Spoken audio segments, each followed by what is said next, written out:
Naisip mo na ba kung paano ang lahat ng itinuro sa iyo tungkol sa pagiging maingat, paglalaro ng ligtas, at paghihintay sa tamang oras ay maaaring mismong humahadlang sa iyo na makamtan ang lahat ng nais mo?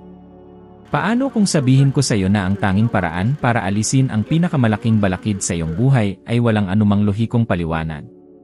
Tunog baliw, hindi ba? Ngunit doon mismo nakatago ang sikreto.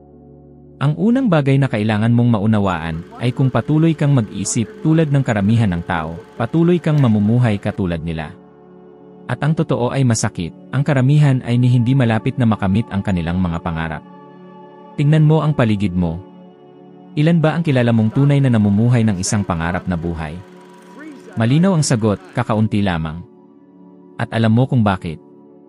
Dahil ginugugol nila ang buong buhay nila sa pagiging lohikal, pagiging maingat, sinusubukang umayon sa pamantayan na kailanman ay hindi nilikha para sa pambihirang resulta. Kapag may bagay na tila lubos na walang lohika, doon naroroon ang pagkakataon. Para bang sinusubok ka ng buhay, talaga bang naniniwala ka sa hinahangad mo? Handa ka bang gawin ang bagay na hindi gagawin ng iba? Dahil sasabihin ko sa iyo, kung ang iyong mga layunin ay hindi mukhang kabaliwan sa iba, marahil ay hindi pa ito sapat na kalakihan. Isipin mo ang iyong buhay ngayon. Ilang beses mong pinabayaan mamatay ang isang pangarap dahil mukhang hindi ito matalino? Ilang beses mong sinabi sa iyong sarili, hihintayin ko ang tamang oras, mag-ipon muna ako ng mas maraming pera, kapag maayos na ang lahat, magsisimula ako. At sagutin mo ako ng tapat, ilang sa mga tamang oras na yon ang tunay na dumating? Wala ni isa. Dahil palaging pipilitin ng lohika na manatili ka sa kilala, sa komportableng lugar, sa hindi nakakatakot. Ngunit ang tunay na paglago ay nasa labas ng kaginhawaan, sa pakiramdam na tila pumapasok ka sa teritoryong hindi mo alam. Alam ko na baka iniisip mo ngayon, paano kung pumalpak? At itatanong ko sa iyo, paano kung magtagumpay ka? Na-imagine mo ba? Nakita mo na ba ang iyong sarili na namumuhay ng ganoon? Sapagkat kung hindi mo ito makita sa iyong isipan, kung hindi mo pahintulutan ang iyong sarili na maglarawan nito, hindi mo ito makakamtan kailanman. Hindi iyon possible. Ang isipan ay hindi lumilikha ng bagay na hindi nito kayang isipin. Lahat ng mayroon na yon, lahat, nagsimula bilang isang ideyang walang lohika. Ang eroplano. Isang kabaliwan. Ang internet. Isang biro para sa mga eksperto noon. May mga taong itinaya ang kanilang karera sa pagsasabing kailanman ay hindi iyon gagana. Ngunit may isang taong naniwala sa imposibleng bagay. Ngayon, huminto ka sandali at mag-isip, namumuhay ka ba bilang isang taong naniniwala sa imposibleng bagay o bilang isang taong nagtatago sa likod ng kung ano ang posible? Alam kong hindi ito komportableng tanong. Sapagkat karamihan sa mga tao ay ginugugol ang buong buhay nila para lamang mapasaya ang iba, umiwas sa puna, at hindi magmukhang baliw. Ngunit ang kapalit niyan ay napakataas, kapalit nito ang pagbitiw sa buhay na maaari sanang naging iyo. May ibabahagi ako sa iyo na magpapaisip sa iyo ng malalim, ako mismo ay minsang nasa kabilang panig. Ako ang taong naniwala na dapat maging lohikal, na kailangang malinaw ang lahat bago ako gumawa ng hakbang. At alam mo ba kung ano ang aking realidad noon? Masasamang trabaho, mga utang, walang pag-asa sa kinabukasan. Noon lamang ako nagsimulang kumilos ng lubos na walang lohika na nagbago ang lahat. Walang lohika para sa iba. Ngunit para sa akin, noon lang ito nagkaroon ng saysay. Nagkaroon ng saysay na tumaya sa sarili ko. Nagkaroon ng saysay na mangarap ng malaki. Nagkaroon ng saysay na maniwala na maaari akong magkaroon ng higit pa. Ngayon, hayaan mong itanong ko sa iyo, ano ang ipinagpapaliban mo dahil mukhang kabaliwan? Pagbubukas ng sariling negosyo. Paglipat ng propesyon. Pagbili ng bahay na matagal mo nang pinapangarap. Pagsusulat ng aklat na nakatago sa iyong isipan ng maraming taon. Ano man ito, sasabihin ko ang katotohanan, kung mukhang labis, marahil doon mismo nakatago ang landas. May isang pagkakataon na sinabi ko sa isang tao na gawin ang isang bagay na napakaiba sa nakasanayan na para sa mga tagamasid ay tila ganap na kabaliwan. Ang taong ito ay may pangarap na magkaroon ng isang bahay na tunay na magpapakita kung sino siya. Ngunit nang makita niya ang halaga, sumigaw ang lohika sa kanya, hindi kaya. Hindi ito matalino. Impossible. At alam mo ba kung ano ang sinabi ko? Sinabi ko, bumalik ka roon. Pumasok ka ulit sa bahay na yon at damhin na parang iyon na ito. Hawakan ang mga pader, umupo sa sopa, sumilip sa bintana at isipin ang mga pag-uusap, ang mga sandali, ang mga tawanan. Isipin ang Pasko kasama ang iyong pamilya doon. Damhin ang amoy ng pagkain, pakinggan ang mga tinig, makita ang bawat detalye na nangyayari. Akala niya nagbibiro ako. Hindi ako nagbibiro. Sapagkat iniisip ng karamihan na ang sikreto ay magkaroon muna ng pera, magkaroon muna ng perpektong kondisyon. Ngunit ang totoo ay kabaligtaran, una mo itong nililikha sa loob, saka ito lumilitaw sa labas. Sasabihin ng lohika na ito ay kalokohan, ngunit hindi kailanman lumilikha ang lohika, sinusuri lamang nito ang umiiral na. Kung nais mong lumikha ng bago, kailangan mong lumabas sa lohika. At ginawa niya ang sinabi ko. Bumalik siya sa bahay na yon at ginugol ang maraming oras sa loob, naglalakad sa bawat silid na parang siya na ang nakatira doon. Sa kwarto, hinubad niya ang sapatos, humiga, kinuha ang isang libro. Tinitigan niya ang tanawin na para bang siya ang tunay na may-ari ng lugar. Sa loob ng sala, sinindihan niya ang apuyan, umupo sa isang komportableng silya at huminga ng malalim. Ngunit hindi siya huminto roon, gumawa siya ng isang bagay na mas matindi. Nagpadala siya ng imbitasyon para sa Pasko sa bahay na yon, kahit na hindi pa siya nakakapag-alok upang bilhin ito. Ipinadala niya ito sa buong pamilya. Nag-respond sila at kumpirmadong dadalo, at naisip niya, ngayon wala nang atrasan. Hindi ako magiging taong nag-imbita ng lahat para sa isang Pasko sa bahay na wala naman. Nauunawaan mo ba ang lakas niyon? Kapag lumikha ka ng sitwasyon na walang planong pangalawa, kapag inilagay mo ang iyong lakas, emosyon at paninindigan sa bagay na nais mo, tutugon ang universo. Dahil sa oras na yon, hindi na niya basta ninanais ang bahay na yon. Namumuhay na siya roon. Bawat selula ng kanyang katawan ay naniniwala na ito ay totoo. Ganito mo binabago ang dalas. Ngayon sagutin mo ako, ilang beses ka nang nangarap ng isang bagay at agad mo itong pinatay dahil tumingin ka sa balanse ng iyong bangko. Ilang beses mong hinayaang lunurin ng lohika ang iyong pagnanasa. Ilang pagkakataon na ang pinalampas mo dahil hindi ito lohikal sa papel. At tatanungin kita, paano mo inaasahan na may mangyaring kakaiba sa buhay mo kung palagi mo lang sinusunod ang daang lohikal? Para sa hindi pa nakasubok, maaaring mukhang kabaliwan ito. Ngunit sabihin mo sa akin, sino sa tingin mo ang nakakamit ng malalaking bagay? Iyong mga naglalaro ng ligtas o iyong may tapang na magmukhang baliw sandali? Hindi mo kailangang ipagsabi sa lahat, hindi mo kailangang ipaliwanag kanino man. Ngunit kailangan mong likhain ito sa iyong isipan hanggang sa maging hindi na maiiwasan. At kung iniisip mong hindi ito gumagana, gusto kong tandaan mo ang kwentong ito. Hindi ito katang-isip. Ito ay patunay na kapag lumikha ka muna sa imahinasyon at sinusuportahan ito ng pagkilos at emosyon, may nagbabago. Nagsisimula kang makakita ng mga oportunidad, naakit mo ang tamang tao, nakikita mo ang mga landas na dati ay tila wala. Ngayon tatanungin kita, handa ka bang makaramdam ng kakaiba ng kaunti para maranasan ang isang pambihirang bagay habang buhay? O maghihintay ka pa rin hanggang sa magkaroon ng kahulugan ang lahat bago ka magsimula? Dahil kung maghihintay ka, tiniyak ko sa'yo, lilipas ang buong buhay mo at naghihintay ka pa rin. Ilang beses mo nang sinabi sa sarili mo, kailangan kong maging maingat. Tunog maganda, hindi ba? Ang pagiging maingat ay parang isang bagay na matalino, balansyado, responsable.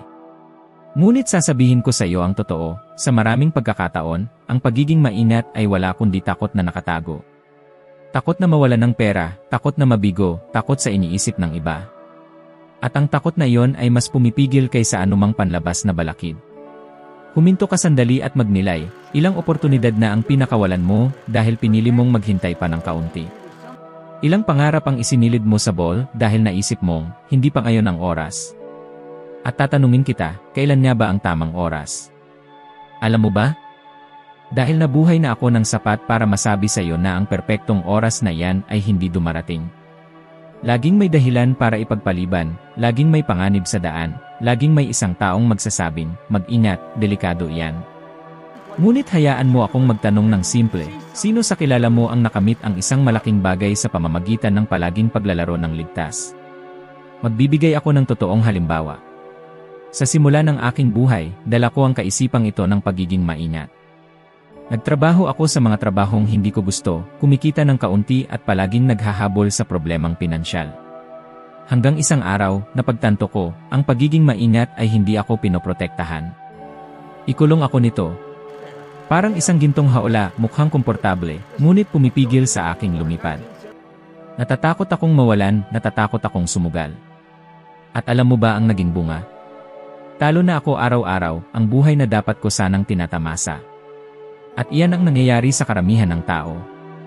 Hindi sila nabibigo dahil sinubukan nilang gumawa ng malaki at nabigo. Nabibigo sila dahil hindi sila kailanman sumubok. Nakatira sila sa loob ng isang bula na tinatawag na mabuting katwiran at hindi nila napapansin na ang bulang iyon ang pumipigil sa kanila sa pambihirang buhay na kanilang ninanais. At sa kaibuturan, alam nila ito. Dahil sa gabi, kapag inilalagay nila ang ulo sa unan, may boses na bumubulong, paano kung sinubukan mo? Ngayon isipin mo ang sarili mo sa dulo ng buhay mo, nakaupo, lumilingon at nagtatanong, ano kaya ang nangyari kung nangahas ako? Kung naniwala ako ng kaunti pa? Kung nagtiwala ako sa sarili ko? Gusto mo bang dalhin ang pagdududang iyon habang buhay? O mas pipiliin mong magkaroon ng peklat dahil sinubukan mo ang isang bagay na malaki, kahit hindi nagtagumpay? Dahil sasabihin ko sa iyo ang isang bagay na kakaunting tao ang may tapang na aminin, ang mabigo habang sinusubukan ang pambihira ay mas mabuti ng walang hanggan kaysa mamatay nang hindi man lang sumubok. At magiging diretsyo ako, kung magpapatuloy kang maghintay hanggang handa ka na, maghihintay ka magpakailanman. Walang sinuman ang lubos na handa para sa kahit ano. Hindi ako handa nang isinulat ko ang aking unang aklat. Hindi ako handa nang nagsimula akong magturo. Hindi ako handa nang nagpasya akong magbukas ng mga negosyo. At alam mo ba? Hanggang ngayon, bawat hakbang na mas malaki, nakakaramdam din ako ng takot. Ang kaibahan lang, hindi ko hinahayaan na ang takot ang magdesisyon para sa akin. Ngayon, sabihin mo sa akin, hahayaan mo ba na patuloy kang dayain ng takot na nagtago sa likod ng salitang pag-ingat? O magkakaroon ka ng lakas ng loob na aminin na ito ay takot, titigan ito at sabihin, gagawin ko pa rin ito. Dahil sa huli, ikaw lang ang may hawak ng pagpili. At may isang lugar lang na ligtas para sa mga taong palaging naglalaro ng ligtas, ang pagiging karaniwan. Kapag iniisip mo ang isang malaking layunin, iyong tila imposibleng mangyari, ang unang bagay na dapat mong maintindihan ay hindi sapat ang simpleng pagnanais. Ang mababaw na pagnanasa ay walang naidudulot. Kaya napakaraming tao ang nagsasabing gusto kong yumaman, gusto kong magkaroon ng kalayaan, ngunit nananatili pa rin sa parehong sitwasyon taon-taon. Dahil hindi sapat ang gustuhin lang. Kailangan mong makipag-ugnayan ng emosyonal sa iyong nais, hanggang maramdaman mong bahagi na ito ng iyong buhay. Iyon ang nagpapalabas ng tunay na kapangyarihang malikhaing nasa iyo. Pinatutunayan ito ng agham. Kapag emosyonal kang kumonekta sa isang ideya, pinapagana nito ang mga bahagi ng utak na responsable para sa motibasyon, focus, at paggawa ng desisyon. Naglalabas ito ng dopamine, ang kemikal na nagbibigay ng kasiyahan at pananabik. Para bang nagsisimula ng kumilos ang iyong katawan upang gawing realidad ang karanasang iyon. Ipinapakita ng mga pag-aaral na ang mga taong nagsusulat ng kanilang mga layunin at iniisip ito araw-araw ay may 42% na mas mataas ang posibilidad na magtagumpay kumpara sa mga taong naiisip lang ito paminsan-minsan. Hindi ito mahika, ito ay aplikasyon ng neuroagham sa buhay. Ngunit heto ang hindi halos naiintindihan ng karamihan, ang paggunita ay hindi lamang basta pagtingin ng larawan sa isip. Ito ay pagdama. Ito ay pagsasara ng mga mata at pagdinig ng mga tunog, paghipo ng mga bagay, pag-amoy ng halimuyak, at pagdanas ng emosyon na parang hawak mo na ang iyong ninanais. Kung ang hinahangad mo ay kalayaan sa pananalapi, hindi sapat na makita lang ang halaga sa iyong account. Dapat maramdaman mo ang kapanatagan ng paggising ng walang utang, ang saya ng pagbibigay ng magagandang karanasan sa iyong pamilya, at ang pasasalamat sa pagkakaroon ng oras upang gawin ang mga bagay na mahal mo. Ito ang nagpapalit ng dalas ng iyong pag-isip. Ginamit ko ito sa sarili kong buhay ng maraming beses. Noong ako ay baon sa utang at walang-wala, isinasara ko ang aking mga mata at iniisip ang sarili kong nagbibigay ng mga talumpati sa harap ng libu-libong tao, naglalakbay sa iba't ibang bansa, at namumuhay ng sagana. Damang-dama ko ito hanggang umabot sa punto na ako ay naantig. At alam mo kung ano ang nangyari. Tumayo ako mula sa aking kinaupuan at kumilos ng iba dahil naniwala na ang aking isipan na posible ito. Hindi ko hinintay na maging perpekto ang lahat bago ako makadama. Naramdaman ko muna. Iyon ang susi. Ngayon, tatanungin kita, handa ka bang gawin ito araw-araw? Handa ka bang palitan ang 5 minuto ng pag-aalala para sa 5 minuto ng makapangyarihang imahinasyon? Dahil kapag ginawa mo ito, tiniyak ko sa iyo na may magbabago. Maaaring tila maliit ito, ngunit sa maliit na yon nakatago ang dakilang sikreto. Maaari mong piliing manatiling nakatingin sa kung ano ang kulang o maaari mong simulan ang pamumuhay ngayon na para bang hawak mo na. Iyan ang tulay sa pagitan ng pangarap at realidad. Dahil kapag naramdaman mo, kapag inialay mo ang iyong damdamin, pinapagana mo ang pinakamakapangyarihang batas ng sansinukob, inaakit mo ang mga bagay na kaayon ng iyong dalas. At wala nang kailangang maniwala dito para sa iyo. Sapat na nasubukan mo ito. Kaya ang tanong, magpapatuloy ka bang magsabi ng gusto ko, o sisimulan mo na bang mamuhay ngayon na para bang sa iyo na ito? Nasa iyong mga kamay ang desisyong ito, at maaari nitong baguhin ang lahat. Kapag tiningnan mo ang mga dakilang tagumpay sa kasaysayan, mapapansin mo ang isang kahanga-hangang bagay. Lahat ng bagay na normal ngayon, minsan ay itinuring na imposibleng mangyari. Ang paglipad noon ay isang biro. Isang kabaliwan. Noong sinabi ng magkapatid na Wright na magpapalipad sila ng isang bagay na mas mabigat kaysa hangin, lahat ay nagtawanan. Pati ang kanilang ama, isang taong relihiyoso, ay nagsabi na ito ay laban sa kalooban ng Diyos at sila ay mapaparusahan dahil sa ganitong pagsubok. Ngayon sabihin mo sa akin, nakasakay ka na ba sa eroplano? Ilang beses? At sa tingin mo ba nakamit nila ito dahil sumunod sila sa lohika? Hindi. Nakamit nila ito dahil binalewala nila ang lohika at naniwala sila sa imposible. At lagi itong ganito. Lahat ng bagay na nagbabago ng laro ay nagsisimula bilang isang bagay na walang lohika.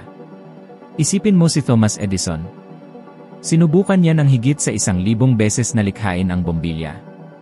1,000 pagtatangka. Ang sinumang lohikal na tao ay titigil na sa pang-10 beses, dahil aminin natin, matapos ang napakaraming pagkabigo, parang kabaliwan na ipagpatuloy pa.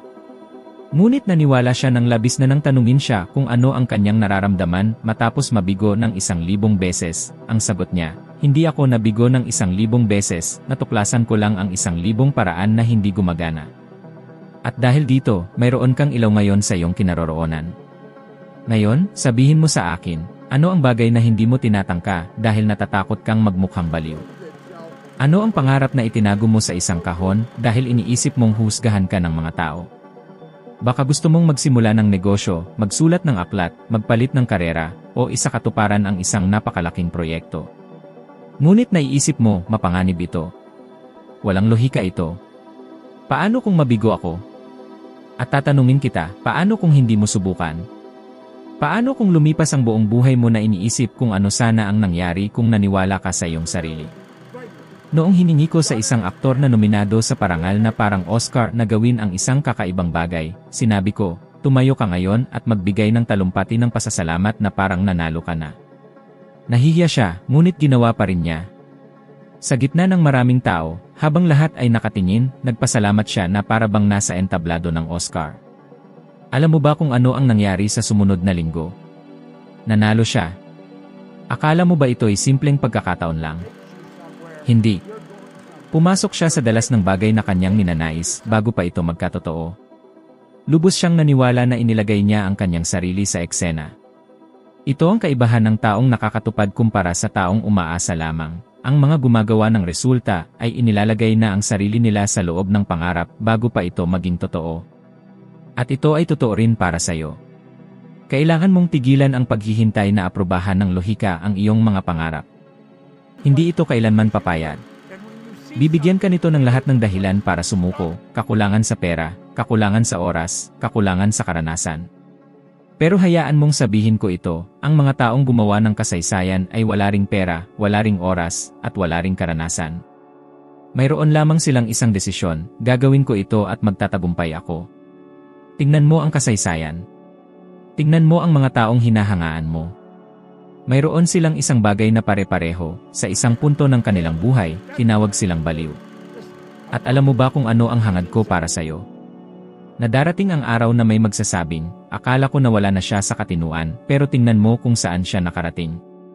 Dahil ang ibig sabihin nito ay nagkaroon ka ng tapang. Tapang na maging hindi lohikal ng ilang sandali at, dahil dito, mamuhay ng isang pambihirang buhay magpakailanman. Ngayon gusto kong malaman, handa ka bang magmukhang baliw sa paningin ng mundo at magniningning sa harap ng iyong sariling kaluluwa? O magpapatuloy kang sumunod sa karamihan, ginagawa ang ligtas, habang ang tunay mong buhay ay unti-unting lumilipas sa harap ng iyong mga mata? Ito ang desisyon na magtatakda kung sino ka magiging. Ngayon na naisip mo na, heto ang hamon, sa loob ng susunod na 7 araw, nais kong mamuhay ka na parang nangyari na ito. Hindi lang basta isipin, kundi kumilos. Lumikha ng karanasang napakatotoo na magsisimulang maniwala ang iyong isipan. Kung pangarap mo ay isang bahay, pumunta at bisitahin ang isa na eksaktong ganoon ang gusto mo. Maglakad sa bawat silid na parang ikaw ang may-ari. Alisin ang iyong sapatos, umupo sa sopa, tumingin sa bintana. Isipin ang mga usapan, mga halakhak, at ang amoy ng lutong pagkain sa kalan. Kung pangarap mo ay magsalita sa harap ng publiko, isulat ang iyong talumpati at magsanay sa harap ng salamin na para bang nasa harap ka ng 1,000 tao. Damhin ang palakpakan, pakinggan ang mga tinig, at makita ang mga kislap ng kamera. At huwag kang tumigil doon. Gumawa ng isang bagay na maglalantad nito sa publiko, na maglalagay sa iyo sa posisyon ng pananagutan. Kung ang layunin mo ay magbukas ng negosyo, kausapin ang isang tao tungkol dito, gumawa ng pangalan, magdisenyo ng logo, at maglathala ng ideya sa social media. Kung ito naman ay layunin sa pananalapi, magbukas ng hiwalay na account at ilagay ang unang halaga, kahit na simboliko lamang, kahit na parang 50 piso lamang. Bakit ito napakalakas? Dahil kapag gumawa ka ng isang hakbang, kahit na maliit ito, nagpapadala ka ng mensahe sa iyong sarili at sa universo, naniniwala ako. At kapag naniwala ka sa ganitong antas, may mga bagay na magsisimulang mangyari na hindi mo maipapaliwanag gamit ang lohika. Nakita ko na itong mangyari sa libu-libong tao. Mga taong dati walang-wala ngunit nagsimulang kumilos na parang sila'y mayaman na. Mga taong mahiyain na nakakita sa sarili bilang leader at bigla na lang nagsimulang mamuno. Mga taong tinawag na baliw at, makalipas ang ilang taon, naging inspirasyon para sa mga pumuna sa kanila.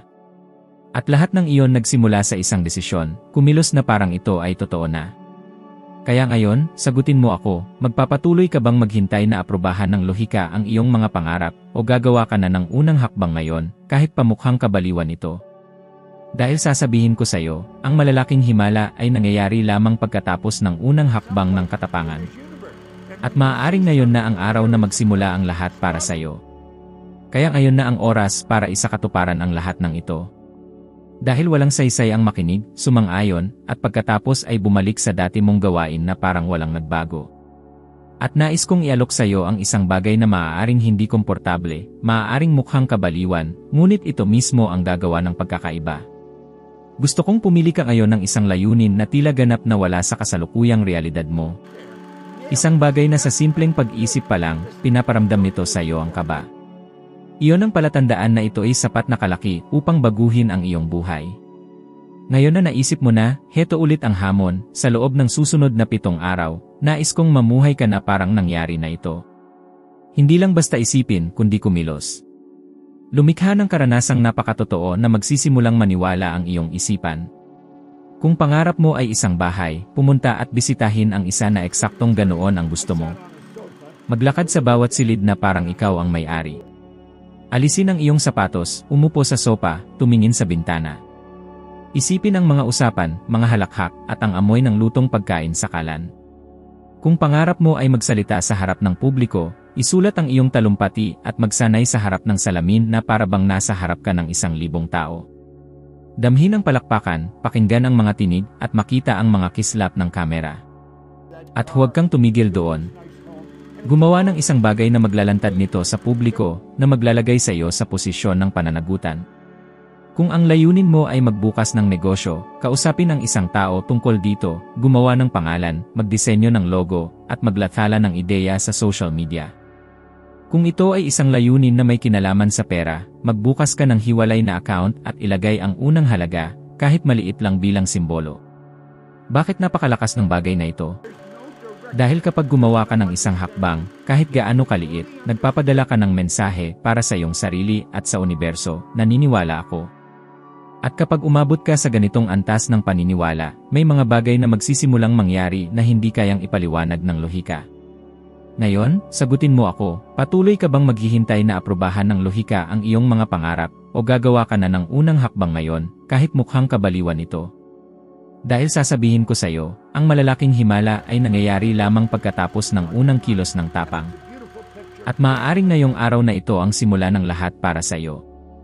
Naisip mo na ba na lahat ng itinuro sa atin tungkol sa pagiging maingat, palaging naglalaro ng ligtas, at paghihintay ng tamang oras ay maaaring siya mismong pumipigil sa iyo na makuha ang lahat ng ninanais mo? At paano kung sabihin ko sa iyo na ang tanging paraan para mawala ang pinakamalalaking balakid sa buhay mo ay isang bagay na walang lohikal na paliwanag? Mukhang kabaliwan, hindi ba? Ngunit doon mismo nakatago ang sikreto. Ang unang dapat mong maunawaan ay ito: kung patuloy kang mag-isip katulad ng karamihan, patuloy kang mabubuhay tulad ng karamihan. At ito ang mapait na katotohanan, ang karamihan ay hindi man lang malapit sa pagkamit ng kanilang pinapangarap. Tumingin ka sa paligid mo.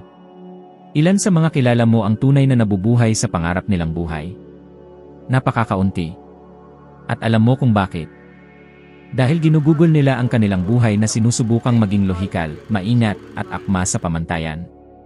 Pero kapag may isang bagay na mukhang ganap na walang lohika, doon mismo nakatago ang pagkakataon. Para bang sinusubok ka ng buhay, totoo ba na naniniwala ka sa iyong nais? Handa ka bang gawin ang mga bagay na hindi gagawin ng iba? Dahil kung ang iyong mga layunin ay hindi mukhang kahibangan para sa kahit na sino, malamang ay hindi ito sapat na malaki. May pagkakataon noon na sinabi ko sa isang tao na gawin ang isang bagay na para sa karamihan ay tila kabaliwan. Gusto niya ng isang kamangha-manghang bahay, ngunit nang makita niya ang presyo, sumigaw ang lohika, hindi kaya. Impossible. Sinabi ko, bumalik ka doon. Pumasok ka sa bahay na yon at isipin para bang iyon na ito. Hawakan ang mga pader, umupo sa sopa, tumingin sa bintana at isipin ang mga pag-uusap, ang tawanan, at ang Pasko kasama ang iyong pamilya. Akala niya nagbibiro ako, pero ginawa niya ito. Ginugol niya ang ilang oras doon, naglakad sa bawat silid na parang doon siya nakatira. Sa silid tulugan, hinubad niya ang kanyang sapatos, kinuha ang isang libro, at tumingin sa tanawin. Sa sala, sinindihan niya ang fireplace at umupo sa silya. At hindi pa doon natapos, gumawa siya ng paanyaya para sa Pasko sa bahay na yon at ipinadala sa pamilya bago pa man siya makapagbigay ng alok. Sumagot ang mga tao na darating sila. Ngayon, sabihin mo sa akin, paano ka pa babalik sa dati pagkatapos noon? At alam mo ba kung ano ang nangyari? Nakuha niya ang bahay. Dahil kapag nilikha mo ang karanasan, bago pa man ito mangyari, kapag kumilos ka na parang mayroon ka na nito, lahat ay nagbabago.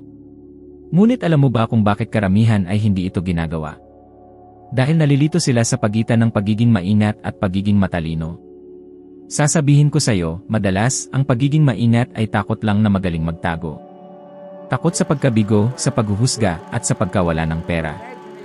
Ngunit tingnan mo ang paligid mo.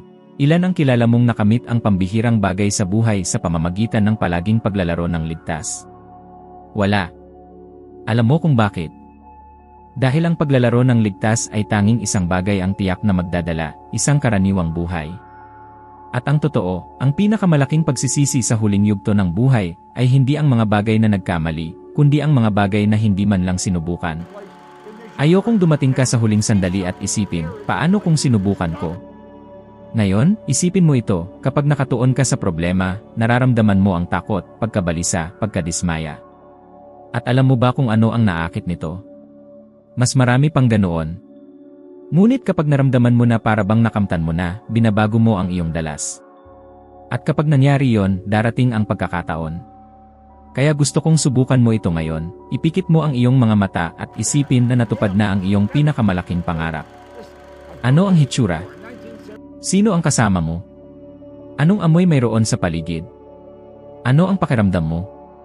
Hawakan mo ang pakiramdam na yon. Dahil para sa iyong isip, ito ay totoo.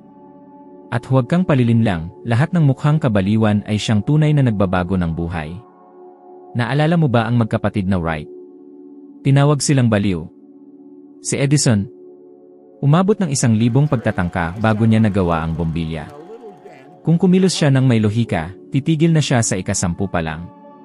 Alam mo ba ang natutunan ko rito? Na hindi mo kailanman mababago ang iyong buhay kung palagi kang hihingi ng pahintulot sa lohika. Kaya hahamonin kita, pumili ka ngayon ng isang layuning tila imposible. Isang bagay na kapag iniisip mo lang ay parang nanginginig ang iyong tiyan sa kaba. At sa susunod na 7 araw, mabuhay ka na para bang totoo na ito. Bisitahin ang isang lugar na kumakatawan sa pangarap na ito, gumawa ng paanyaya, makipag-usap sa isang tao, mag-post ng isang bagay. Gawin ang isang bagay na mukhang kahibangan, ngunit magdadala sa iyo sa pagkilos. Pansinin mo na lahat ng tinalakay natin ay umiikot sa isang mahalagang punto. Ang pagbabagong nais mo ay nagsisimula sa iyong kalooban. Sa mismong sandali na nagpasya kang itaas ang iyong dalas at kumilos ayon sa kung ano talaga ang nais mong maakit. At ito ay simula pa lamang. Ngayon, sa screen, lumalabas na ang susunod na video na magdadala sa iyo ng isa pang hakbang pataas sa iyong paglalakbay ng karunungan. Tinutulungan kang maging 1% na mas mahusay kaysa sa ikaw ngayon. Taos puso akong nagpapasalamat sa iyong atensyon, at hinihintay kita sa susunod na video kung saan ipagpapatuloy natin ang paglalakbay na ito tungo sa paglago.